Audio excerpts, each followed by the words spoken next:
الله سليمان عباس محمد كارل محمد عبد الرازق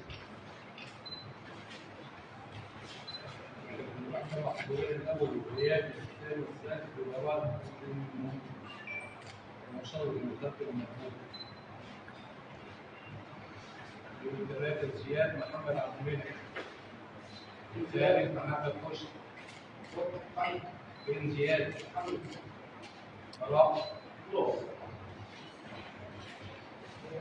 محمد رمضان باي محمد براء محمد صابر عباس ايوه نعم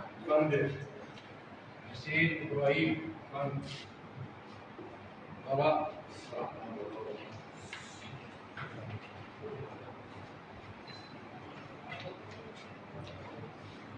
تامر حمدي فريد عبد الوهاب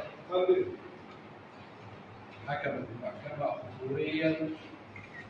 المعاقبة تامر حمدي فريد الحبس مع الشغل 2 سنين عما هو اشتغل إليه. حنان منسي عبد الفتاح حضرت المتهمة